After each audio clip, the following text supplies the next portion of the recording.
Hello and welcome to another video. This is another Boogie2988 reaction, and this is no ordinary fucking reaction. This reaction is 53 minutes long, so we're gonna get right into it. Like I mentioned, something about Boogie uploading. I didn't know it was this. No wonder it took a while. And it's... Oh, it just heads up, Swift UAV, aka Jeff Saxon Vlogs, edited this video. What's up? Ladies and gentlemen on YouTube, Boogie2988 coming at you live. Let's get into the power At the mic of the internet, man. I'm gonna watch a rather long video, so I'm gonna take off the mic, but I'll be back when it's over. Alright. And I know a lot of you guys told me I shouldn't work with Michael. Michael's a toxic person. He'll make you toxic. I told you guys that I wanted to talk about Michael, about weight loss and the other stuff. But after seeing your comments, after seeing what you guys had to say, and I've written down notes, I've written down almost every accusation I've seen in the video, every accusation I saw in my comments. I'm going to talk to him about it, and I want to learn about the kid behind the camera. And here's the thing, you guys don't know this, but me and Michael have been talking for years, since the Francis Mountain Dew video.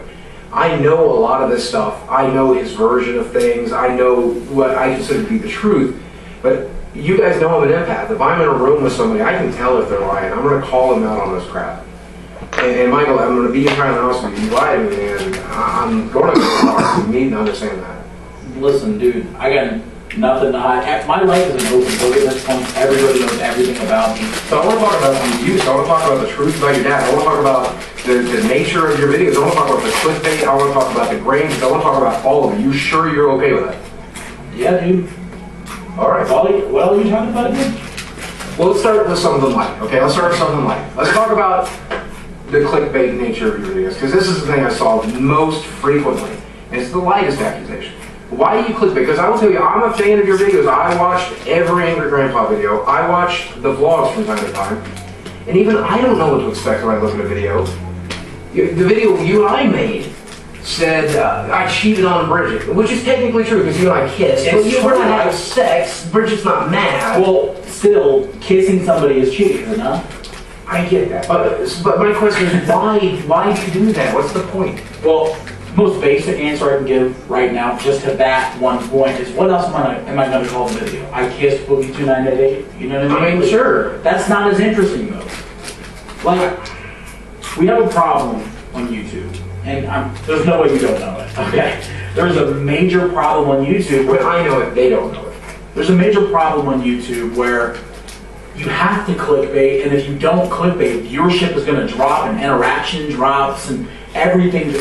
I don't want to have to clickbait. Right. I wish YouTube wasn't the platform that it is now, where I have to clickbait every video. I don't want to do that, man.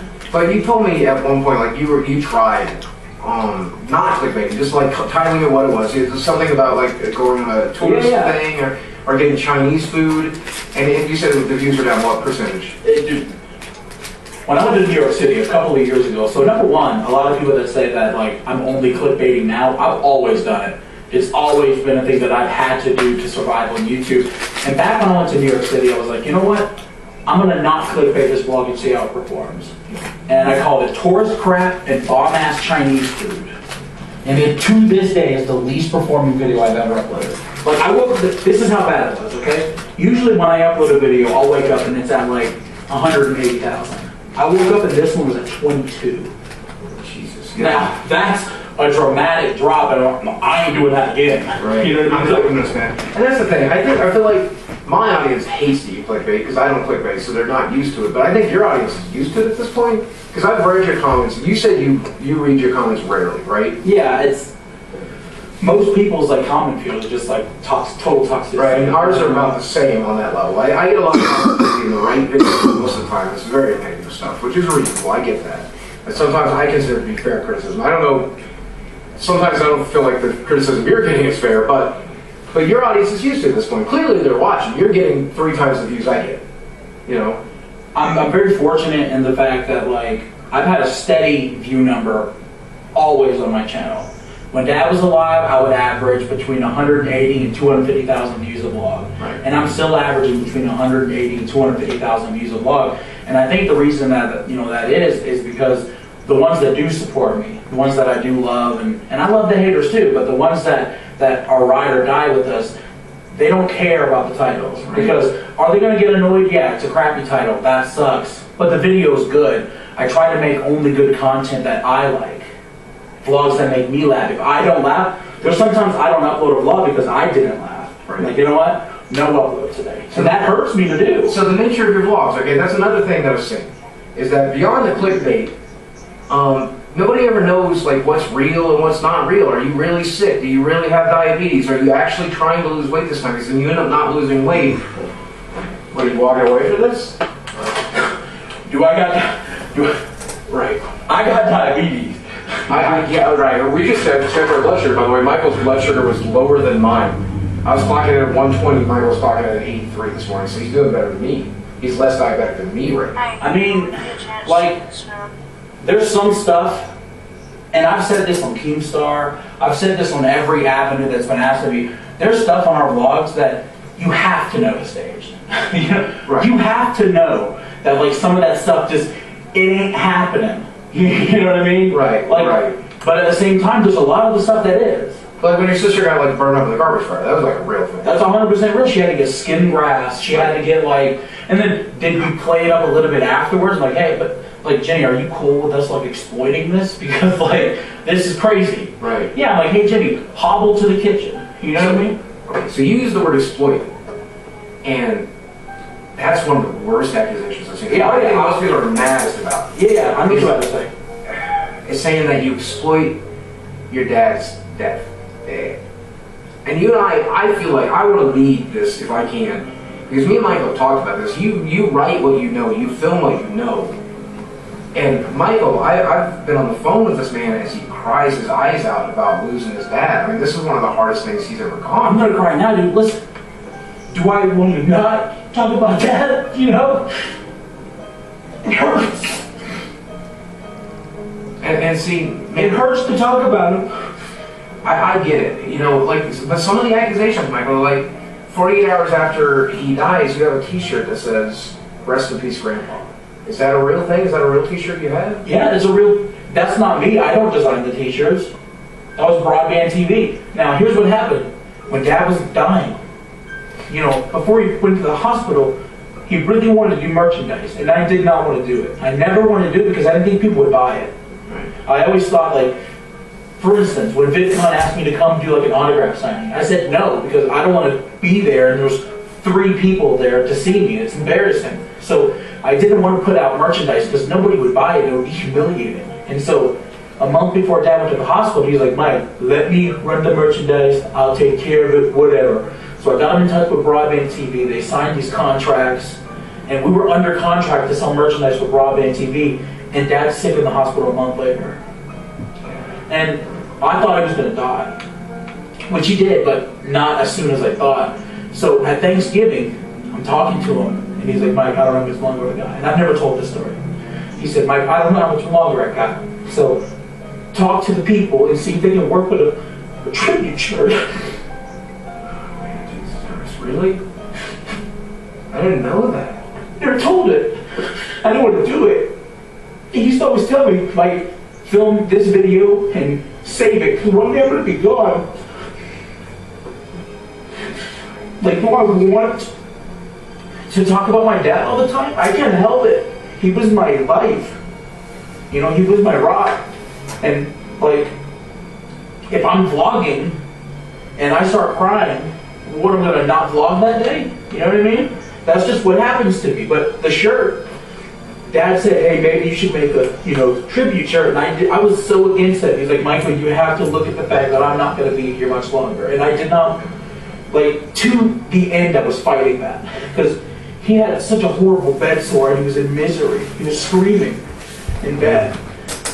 But this is one of the ways that your dad tried to take care of you. You wanted to make sure that, you know, you had money. If your dad was here today, if you could call him wherever he is, and you know him better than me, would he be okay with the videos you've made? Would he be okay with the merchandise you have sold? Would he be okay with it? Because that's what it really comes down to. It doesn't matter if the audience cares. If they are okay with it, what would your dad think? Let me tell you Dad's quote. This is 100% quote. Anytime something would happen, Dad would say, anything for a video. Really? He was a YouTuber. He knew clickbait. Like, when YouTube tried to kick him off of the platform for his cussing, what was his first video? Censored video to YouTube, talking about them cutting him off of the platform. He was a YouTuber. He would talk, when I put up a video, he would say, hey, how'd that video do? Ah, it did too good. Oh, God. I'm open mic. He was anal about the views. He was anal about everything. One of the things I'm sure you're going to ask, were they fake? Right, I'm right. Because that ties into so much. That ties into so much more, I want to say. So let's say that question, okay? So I want to talk about the allegations of abuse, okay? Now, to the audience watching, I already know the answer to this question. This is for your edification. But I want you guys to know, and Mike already knows this, I grew up in an abusive home. My mom beat the living hell out of me, but the verbal abuse, the stuff you see in the grandpa videos, that verbal abuse, that happened as well. Smashing stuff, destroying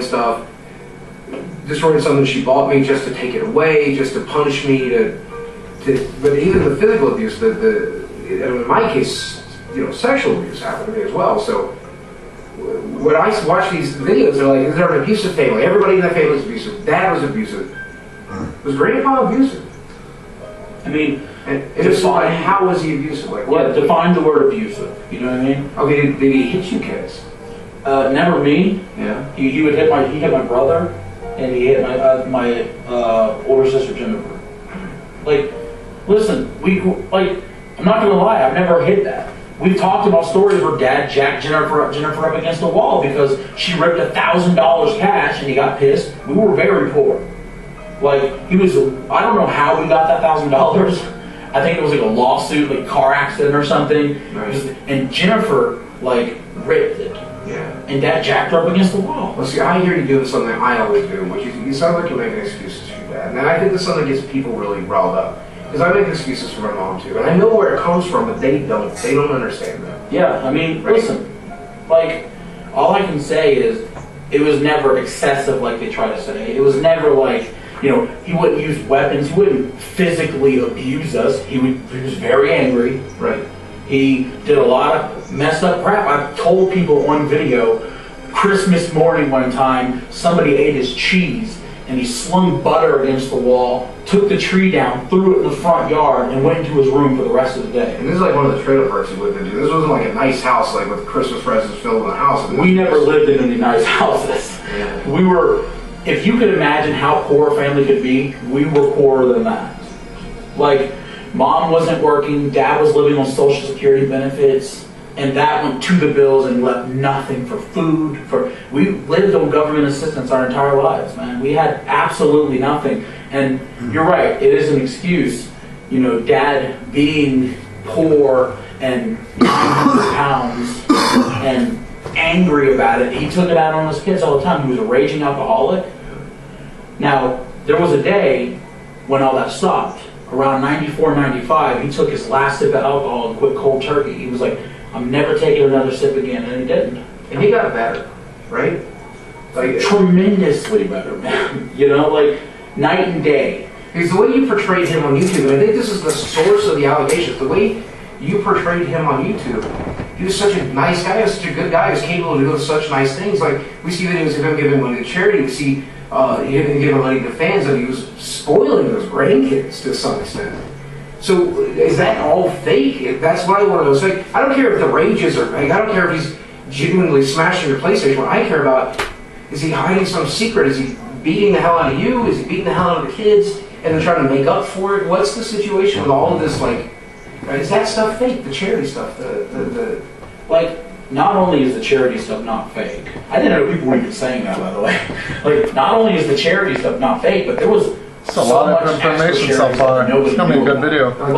I'm not saying that just because I'm filming a lot of the charity stuff he did. He thought that by doing that, and I'm guessing that's what's happening now, he thought by showing anything we did nice, we would be doing it for an ulterior motive. Right. So there was one time, one of our fans wrote us and they sent us a GoFundMe link and they said, hey, my house burned down, can you share this link? They needed $5,000. Dad sent him all the money. paid off the GoFundMe account, and we've never talked about that on video. We keep in touch with that person. They came to one of Grandpa's barbecues. That's crazy, man. Their house burned down, their kids lost everything, and Dad paid it off like that. Because I think this is what kindled our friendship, is that my mom was very similar in a lot of ways, that behind closed doors with me, she was a really rough person. And here's something else I want to say. My mom was an angel to her grandkids. We'll talk about that, but to me, she was a monster. But then she taught preschool, and she was an angel to these kids. She would go out of her way to spend her money to buy them Christmas presents, to spend money to make sure their families had Thanksgiving. She would intervene and get these kids to get off welfare, the parents to get off welfare and get real jobs. They would get the parents who were not having income on the welfare. They would call child services to get people out of the home if they needed to. And so everything I've ever learned about your dad, he had that same dichotomy. He was very, very good to everybody else, but when he came home to you guys, he was pretty rough. I mean, that goes for like mostly just the two older siblings. Right. You know, me and Dad, I was a shadow. He was only great to me. I was the one that didn't smoke. I was the one that didn't drink. I was the one that was good in school, listened. So I would go with him to flea markets and sell on the weekends, and we would do anything we had to do to make a buck. We were ride or die together, and that's how it was till the end. Me and Dad had a great relationship till the end. My sister Kim, he and Kim had a better relationship than the other two. It's sort of like as he got older, it got better. So with my first son, he was in the with my brother Charlie, he was in the pit, the epitome of his alcoholism. He was at the height of it, and he was angry all the time. And then my sister came, and that's a second mouth to feed, and there's no money to feed it with. And then Kim comes, and he's starting to get a little better. And then I'm here, and all of a sudden things are changing, and his whole like demeanor is changing as he gets older. Like he's softening as he gets older, basically. Can we turn that light on? So at some point he had full custody of the grandkids. Yeah. There's 5 grandkids, so he had custody of all 5, or is it just 4? 4 of them, yeah. He had custody until he died. And So my question is, Michael, did they see that side of your dad other than on the vlogs, other than the grandpa videos? When he was along with those kids, was he throwing stuff? Was he yelling at those kids? I've only shown like one clip ever of this. It was in a video where we were talking about some problems we were having with Tina Dandridge, a lady that was in one of our videos. And in that video, I showed a clip of Dad at one of Jacob's graduation ceremonies. He was graduating in the 1st grade. Yeah. And Jacob's walking across the stage, and teary thinking about it. He's walking across the stage, and he's like, "All right, Jacob." What they didn't know is Dad went to every PTA meeting. Dad went to every award ceremony, every event at the school, every parent-teacher meeting, every call he showed up to. Those grandkids were his life. And do you think there's a chance people weren't calling DSS on us? I can imagine they probably got a call at least a couple times. I wish it was a couple of times. We had a standing appointment with DSS. Really? The Department of Social Services. Hey, how many of your fans do you think called? Thousands per month. Really? Thousands per month were calling. He's angry, Grandpa. He did this. Today he broke plates. And DSS would show up. They have to respond to those calls. So every time they would come to our house. And they would investigate. They would talk to the kids. They would talk to Dad. They did their due diligence. They never closed the case because there were so many calls coming in. Right. And they never took the kids once.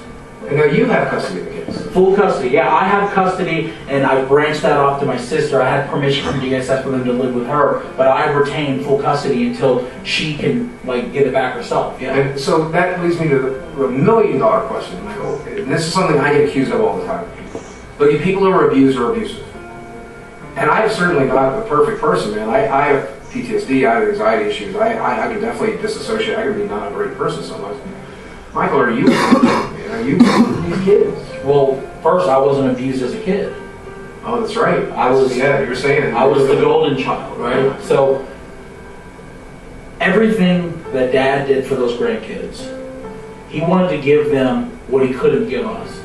We had nothing growing up, and he wouldn't we had nothing. Yeah. And when we finally were able to have something, he wanted those kids to not live without. because we lived without so much. Right. And I continue that now, you know. Because you got custody of the kids. I asked you once, like, how much of your money you'd saved. And you said you had hardly anything saved. I still have hardly. Because we were talking, you had a video saying you were like going broke. Yeah. And I called you up and I'm like, Michael, is this real? And you're like, yeah, dude, I have barely anything saved. Tell them why that is. Tell them why. I mean, I take care of everybody in my family. When Dad was alive, I was paying all of his bills. Not to mention, he gets half of the YouTube money. Right. He gets half of that. Like, a lot of people don't know that. Michael's stealing from his dad. Dad got half of the YouTube money. Part of it had to go for taxes. And then a lot of what I had, I was paying for my mom's life. I was paying Dad's bills. My sister in New York needed help sometimes. I would give her money. Right. I take care of everybody in my family that needs help, and friends. There were friends who would say, hey, can you help me out? I don't like seeing people like without, because I had so little growing up. So if I can afford it, I'll give it. You know what I mean? So obviously the bare necessities for these great kids, obviously the clothes and the school clothes and the school supplies and the food and stuff. That you spoil these kids too. I've seen. Yeah. They get the gaming systems, they get the iPads, they get everything that they genuinely want, right? Yeah. But that's not to like cover up something awful going on. Like you. So okay. So You know what people are saying? Like, I don't know. To be honest with you, it's a question I'm asking mostly because that's something I'm accused of all the time. Like Boogie must have been abusive to his ex-wife because he was abused. So obviously he's abusive, right? And so that's my question. Like, there's no secrets. You're not covering up anything. No. I mean, DHS is involved. Are they still involved? dude, people are calling now more than ever. Why you don't do anything in front of those kids? I watch your videos. Of course not, but we live in this like world where these like trolls on the internet just want to try to make your life as miserable as possible. And there are those people, but I will be honest with you, my audience especially, I think a large portion of my audience, they're genuinely concerned about me. They're genuinely concerned about whether I'm hurting people in my life, taking advantage of people in my life. I'm sure there's people out there who are genuinely concerned about Yeah, here's the thing. A lot of people accuse me of accusing everybody of being a troll. And that's not true. When I respond to somebody on Twitter and I call them a troll, I do my homework. I'll go to their profile, I'll go down their tweet timeline, you know, and I'll see, oh, 2 weeks ago, Michael and Bridget show a full body shot because you're too humiliated to show her. Oh, Michael, go on a diet. That's a troll. You know what I mean? That's not somebody concerned for. I've seen Bridget. She's not a bad-looking girl, man. I don't know why people keep saying that either. Well, it's like, I don't film her full body really because she's okay with it. Yeah. I don't want to do it because I do have anger problems. I have anger problems. And I get really angry when I see people making fun of her because Bridget is, without Bridget, I wouldn't have survived. Because that's something you and I have talked about. Like, they can say whatever the hell they want to about me, they can say whatever the hell they want to about you, but when they pick on somebody you love, man. Yeah, and that's what it is. When people make fun of my friends and they make fun of the people that I love, you can say whatever you want about me. I don't care. You know what I mean? Yeah, I'm fat. It is what it is. I cry. I clickbait. But when I see people saying like, oh, Bridget's so fat and disgusting, she's one of the greatest people that I know. Yeah. And she's been with me She's put up with a lot of your crap, man.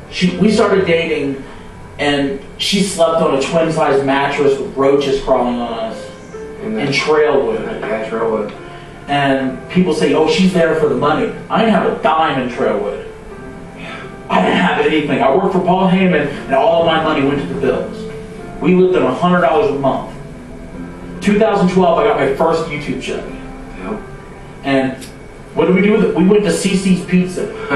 You know what I mean? We weren't even allowed in CC's Pizza, dude. Dad's banned from that place. Okay? I remember seeing the video from that. Yeah. Yeah, people want to say if it's fake or not. He ain't allowed in CC's Pizza. He was till death. Right. Like, he's not allowed in that restaurant. You know? Okay, so let's. I want to ask you a hard question, Michael. I mean, you guys fight in the vlogs. Yeah. And a lot of people will say, if that's what he thinks is appropriate to show for the video, what is he not showing? I mean, do you guys fight off camera? Is it worse when have you ever hit Bridget? Never. Dad raised me, a man who puts his hands on a woman is in a man at all. Amen. And I believe that. I would never lay a hand on Bridget. I have a thing, and Bridget's problem when we're arguing is she don't want to let it go. She wants to keep doing this when I'm ready to walk away. I'm like, you know what? I'm going to go to the room. I'm going to listen to music. She follows me into the room, you know? But in terms of, like, as bad as it gets, the vlogs are one, whether they're real or not is, up in the air. Right, right. It's up in the air. That's for you to decide. But number two... No, I'm just gonna say, so clearly sometimes when you guys are having a slow day, I see you pick a fight with her for no other reason than just to have content. I'm just gonna say that. Listen, you know my personality off videos, okay? Right. The things that, like our Uber driver rides, okay? Right, you just like to play. You like that fun. Exactly. I like to mess with people. And sometimes I get enjoyment out of messing with Bridget a little bit. You know what I mean? Like, I'll be like, I saw that look you gave me. Right. Just, what look? That look. And the look didn't exist. I'm having fun, but at some point in my having fun, she's so mad that now I'm mad. Even though I created this dynamic, I created it, now we're fighting. But in terms of like real fights, not that many. Because you guys have been together for 10 years. I only made it 7 with my ex-wife. You guys have been together a decade. There's been times where I wanted to head out. I'm like, I'm done, But it's never gotten to the point where I want to lay a hand on her. Like, I've never, I've broken stuff. Definitely. It's like if I'm pissed, I'll break something, and that's not okay. You know what I mean? Of course, yeah. But a lot of that was probably 2013, 2014, and I've gotten a lot better at coping with that. But I would never lay a hand on Bridget. I would never sometimes I do have anger problems, and the worst thing that I do is I say stuff that I shouldn't say. I do that too, yeah, I get that for sure. I have a fight or flight complex, right? Right. And I don't fight. I have a fight or flight. I will say anything that I have to say. Yeah. I've seen it, trust me, I've seen it. Anytime that we get into an argument, my brain is telling me, oh, we're breaking up this time. I'm just going to let it all out. And I say stuff that I don't mean. I say troll stuff to her. I'll say some of the stuff that people are saying about her, and she doesn't deserve it. And I've kind of hurt her, self-esteem in some ways with that. But I've apologized, and I don't do it anymore. It's the old me, and it's one of the things that I do have to work with, because I did grow up in a house where Dad did do that to my mom. He was verbally abusive, absolutely. Right. I mean, I've never hid that from anybody. Right. You know what I mean? That's just the dynamic I grew up in, and part of me sort of thought that was okay. And Dad, of all people, is the one who told me to stop doing it. Of course, and that's the thing, and I barely knew your dad. I never got to meet the guy. But that's something that we talked about. He softened up so much once he was out of that trailer park. Once they weren't desperate to make ends meet. Once they weren't desperate to provide for the kids and the grandkids. I mean, that man became a completely different person. Yeah, I make no attempt to hide the fact that YouTube changed his life. I said it in his eulogy that the last 10 years of his life, I'm so happy that I was there because of the youngins and because of the fans and the trolls, to a regard. I was able to give him a life that I never dreamed I would be able to give. I thought that when Dad died, we would be in a trailer and it would be really sad and we'd be struggling to find a way to bury him. Yeah. And with those last 10 years, that's not what happened, man. Something flipped, and we found purpose, and we found this audience that loves us, and they loved him. I didn't know how many people loved him. It was so unbelievable. I get emotional thinking about it, man. People loved him. Because I'll tell you what I loved about your dad is I very much saw my mom. And as much as I hated the things my mom did, I loved that woman. And I could see that your dad was torn between his abusive nature, the verbal abuse, the tantrums and everything else, and genuinely loving you kids and genuinely caring about you and genuinely wanting to provide for you and provide for the youngins, the fans and the kids and interact with these people. And it's so amazing that in the last 10 years of his life, he got to enjoy that. And I talked to you so much off camera and heard so many stories about him just becoming a much better person. The person he was always trying to be, he got to be that. And that's because of you. So one of the things that I see you accused of all the time, I get accused of this stuff as well, is racism and homophobia. And your dad, obviously he's a 67-year-old man, so there's going to be some innate racism there. That guy lived through segregation, for God's sakes. But beyond that, was he a racist person? Some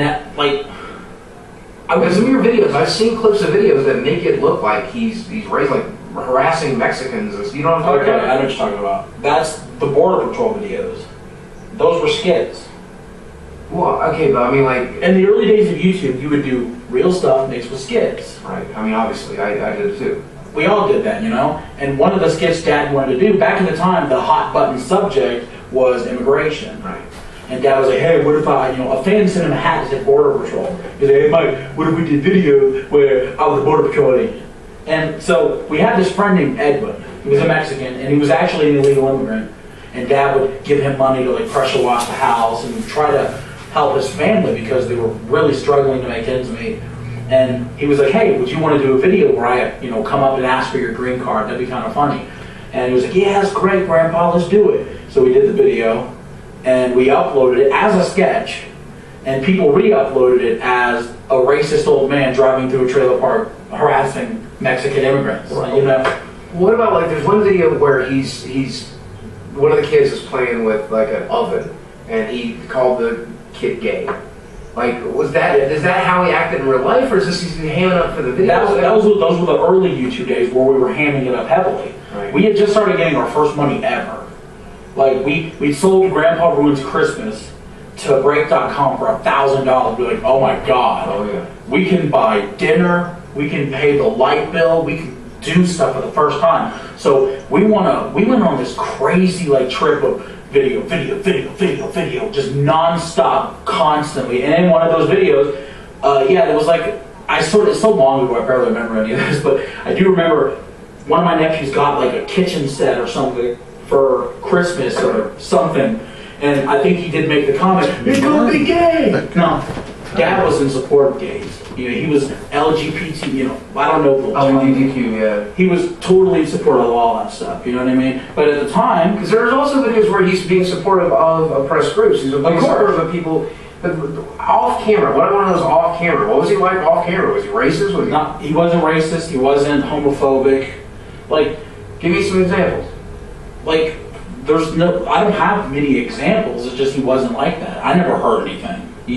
Right. Like, he was totally in support. Any positive examples? Like, did he ever march? Did he petition? Did he? Well, there is a thing that happened during the civil rights era. There was this march in Charleston, and I don't remember who was marching, but they were walking down West Ashley, and Dad let them get into his car. He had this like open backed car, and they were able to get on the back of the car, and he drove them down the street, and they ended up in the newspaper.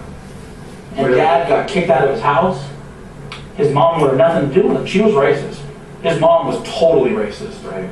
She kicked him out of the house, said she never wanted to speak to him again, and he took off and he went to Woodstock for he was a young man. Right. He runs off to Woodstock and he doesn't come home for another 2 years. So I think a lot of people, being a 44-year-old guy, the world has changed a lot, right? Yeah. And so sometimes I think when people accuse me of like being racist or homophobic, it's just because I don't understand sometimes.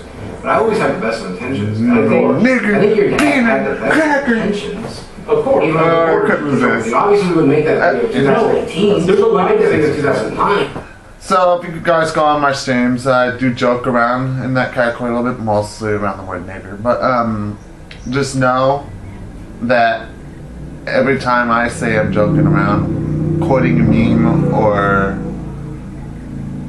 if I'm really pissed off, I'll say it against the person. And most of the time, I call people that aren't even black.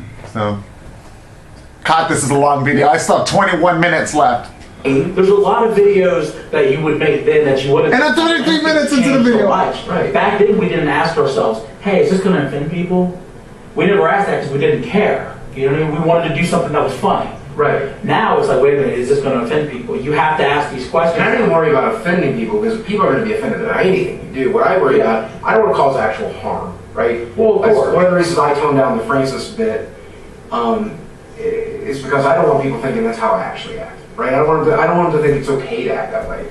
And so that's why I wouldn't make a Border Patrol video today, because I don't want to incentivize those guys or make them normalize that or make those guys think it's okay Right. to be that way. It's like in the same vein as you have this Jesse character, right? Oh yeah, I love it. I mean, I can't do them anymore. Right, so like, does that make you racist, or white supremacist or any of that stuff. Of course not. Right. Well, it's a character. Well, that was the whole thing about the Jesse character. Is he was progressive. He was a progressive redneck. Right. He had a gay kid. And he loves his gay child, and you know, even though the church tells him not to. But the problem is, you can't even bring up the topic of race anymore. You can't bring up the topic of sexuality anymore. Especially as you know, someone who's straight and white and male. Like, you have to be really careful of that stuff.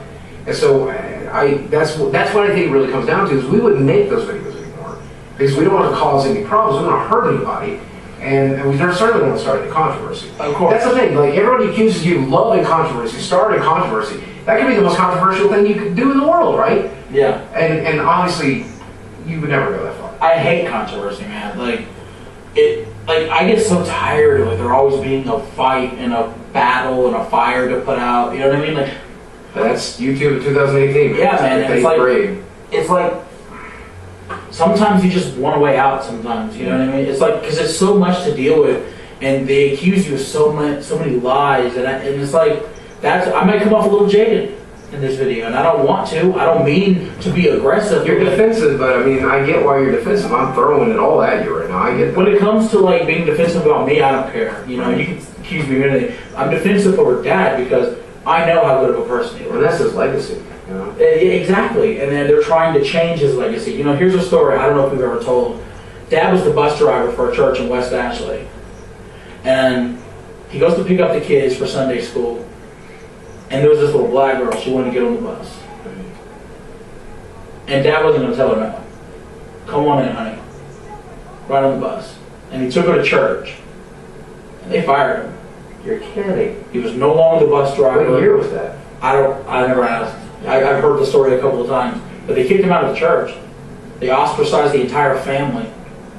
You're kidding. And they told the little girl she had to go home. I mean, I'm not surprised. I grew up close to where you were. I've heard this stuff all the time. You know, I got tortured for dating a woman of color in my teens, so I get it. But there's stuff like that I saw the side of Dad. There's stuff like when, like Trayvon Martin, when George Zimmerman was found not guilty, and I saw Dad actually cry off camera. He cried because this kid's dead. This guy's clearly racist.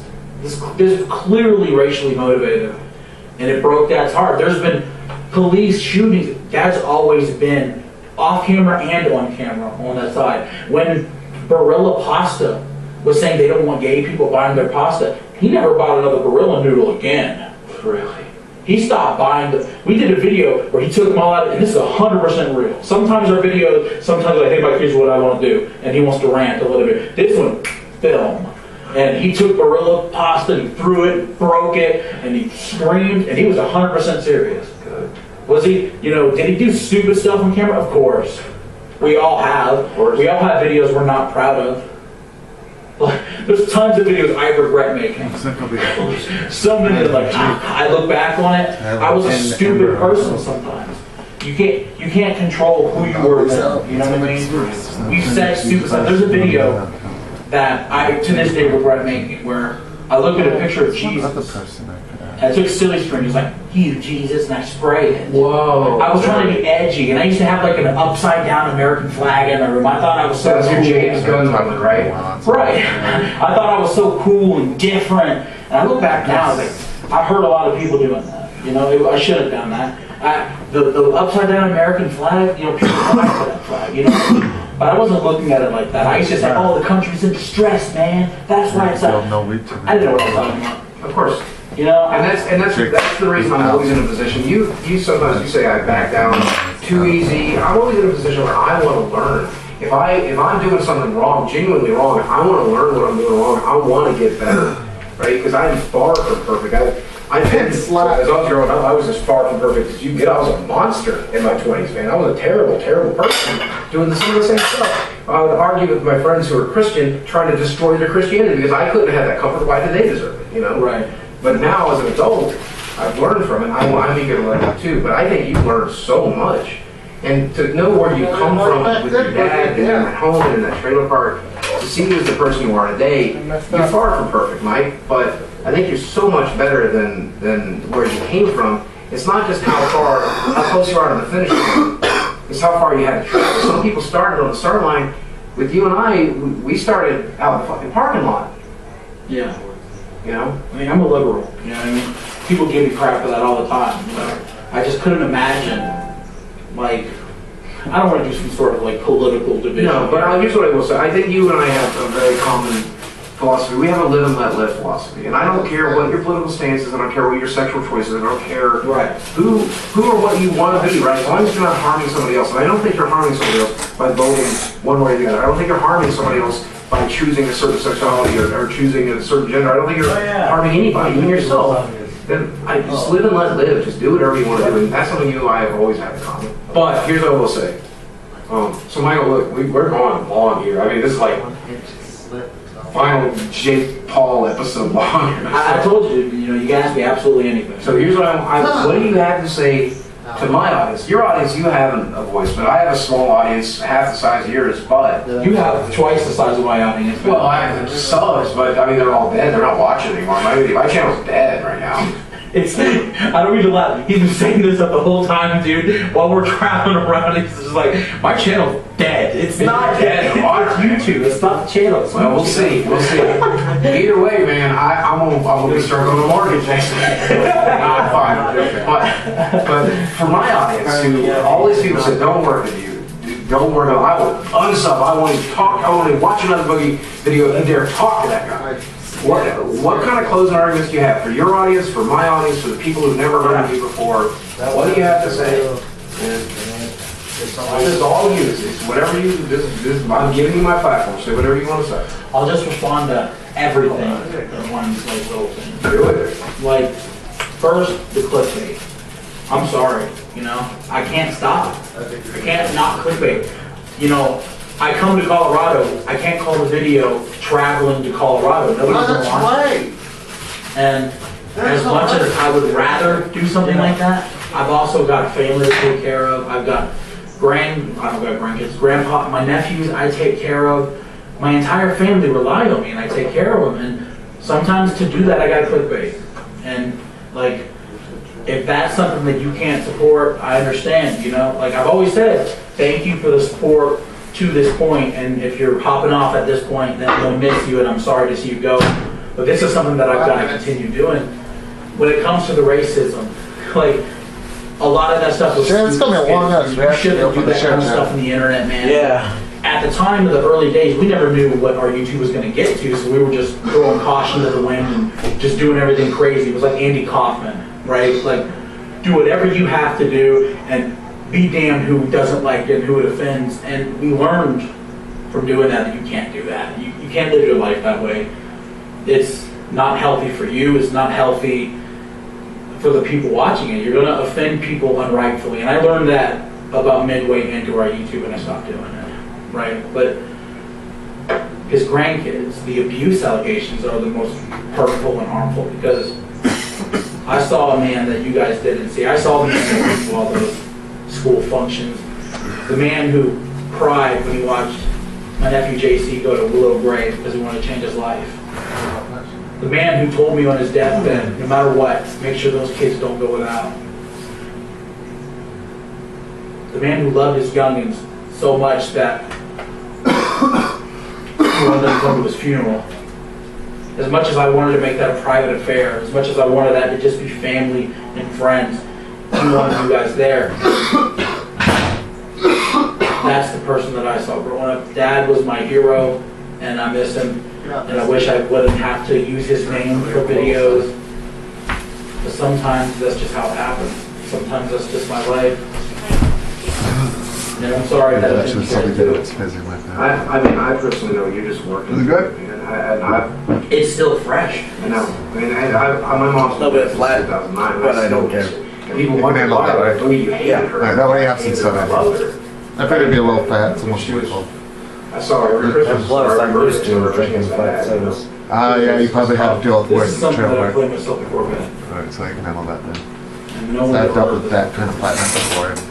And want to know something? I'm not one with you, what? Last dad. Before I met you, right? In a trailer park. Yeah. I was still in a trailer This one park. is great. I literally You put it for the year, Yeah. had to drink. because that's Friday night, and The hell? cool, give me a call. My anniversary. Mike stays muted. He called me. So I got that. I'm like, what are you doing up there? I missed him. I wish I did miss him so bad. Jesus Christ. Can we cut? Can we just cut? Yeah. I heard you, Swift. I'm sorry for cutting, man. I just, But I can't hide it, dude. I've been an emotional wreck. You know what I mean? And I'm better now than I was then. So you can imagine how bad it was. Like, I was crying myself to sleep every night. I mean, people don't know this, but we were on the phone a couple times a month after he had passed, and we talked about this stuff. There were times where I don't know if I would have made it the night if you couldn't get that phone call. Well, exactly the same thing, man. You were helping me through my divorce at the same time, man, so... It's If the video most ends painful thing I've ever unexpectedly, done. that It's I'm the not most going to put traumatic thing I've ever. It's gonna much worse I'm to still do all learning my life without him. It's gonna be a tough. It's so hard. And I see these people accuse him of like all these abuse allegations, and I just remember all the stuff that he did and all the love that he had for those girls. And that's what helps me to accuse him of that, because this is a man, and this has never been said before, I don't believe. Mom had a big freak out back in January of like 2011. And she like carved stuff into my dad's car, like, cause she was accusing him of cheating and he wasn't, but like she just wanted to leave. She wanted out. And they made up. And DSF came to the house and they said, listen, the kid's gotta come out of the house because of her. Oh, wow. Dad divorced her. Is that what that was all about? Dad divorced her because he was going to choose them over her because she was clearly ready to go. It was clearly over, and I'm not going to lose my grandkids over it. And he fought for those grandkids till the day he died. When Jacob was doing bad in school, he would go to the school, he would talk to them, and they loved him at that school. You know what I mean? If he was so abusive, they would have taken those kids a long time ago. They would have taken them from me if those other accusations were true, right? Like, none of that's true, and they don't realize you're hurting real people when you do that. You're not just hurting me, you're hurting the kids. Right, exactly. Like, they gotta be taken out of class sometimes to talk to You remove the DSS stone face and over made up another 3 allegations, and minutes. that's not fair. Yeah. That's abuse. So, one last question I have for you, and this I think is really important. When it comes to 3 minutes. the allegations, That's not 3 minutes on that sometimes instruction. it's baseless. Sometimes it's constructive criticism, and this is something I struggle with all the time. It's so hard to tell, especially when you're so defensive. I'm so defensive, and I think you are 7 minutes too. left. Which is the constructive criticism, and which is the just people trying to get at you, right? But when you hear constructive criticism, are you ready to change in those ways? Are you ready to grow? Are you ready to say that maybe this is the equivalent of me hanging the flag upside down? Maybe this is the equivalent of me spraying on the wall, anti-Christian stuff. Are you willing to listen and to grow and to change to the right people? Maybe not your audience right now, because I know they're filled with 20% of your audience hate watches. I know that. And most of the people who love you, they never say anything, right? Yeah.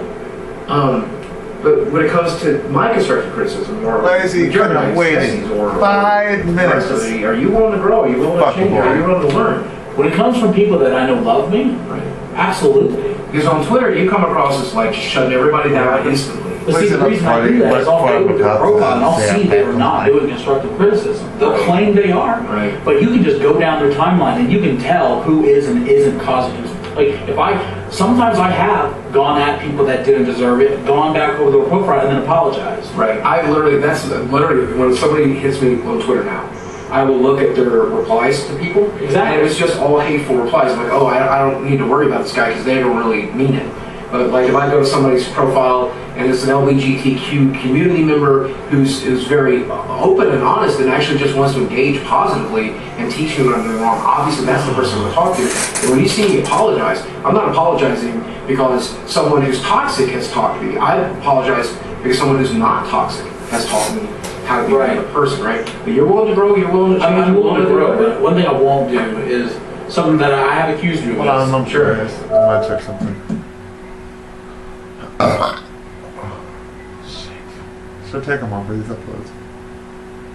is eventually when you give in so many times, Right. they're gonna make you give into everything. And they try. And not everything that I do is worth giving into. Oh, I will too. I mean, yeah, exactly. Me too. I mean, I give into a lot. I mean, listen, I'm a good person. You know what I mean? Like, Crazy. I give to charities. I take care of my family. I'm not this inhuman monster that they try to make me out to be. And if I do something stupid, I'm not going to like if it's worth apologizing for, I'm going to. Like when we parked in the handicap space, which we didn't even park there. We did this picture where I said, we're savages. I apologize for that because I was wrong. But the other stuff, I'm not going to apologize for because they're wrong.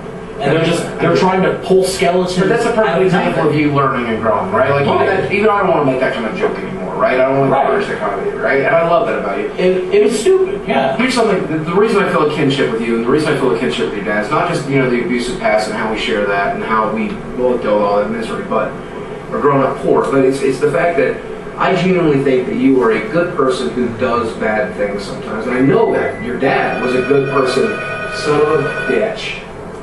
Probably a fan. Wow. Oh, yeah. Literally fans calling in the middle of an interview. Hello? Yes, it is. Oh, what? No, who is this? Oh, can you get the Yeah. and fork covers? No, yeah. We do YouTube. And so these are fans that are trying to get through to the room. I was hoping that I could put some do not disturb or something. Oh, okay, all right. I will not transfer anybody through. Thank you so much. Thank you. They do it every time, man. When I was staying in Las Vegas, somebody actually tricked me, and this is going to be some moment that they're going to enjoy hearing. I did a video where I raised my hand through a swimming pool in Vegas, and somebody calls me, Boogie, as the Environmental Protection Agency. And they told me that because I touched it, they had to drain the pool because it was freshly chemicaled. Right. And I was going to have to pay that, and they were really mad at me, and I believed it. That's insane. And it wasn't real. That's insane. It wasn't real.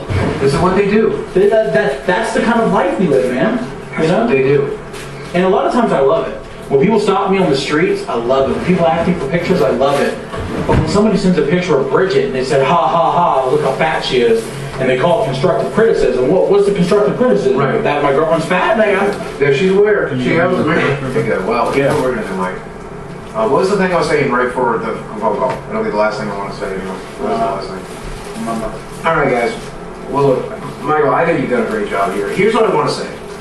I think your dad and you and me have something in common. There's a kinship I feel here, and it's very simple.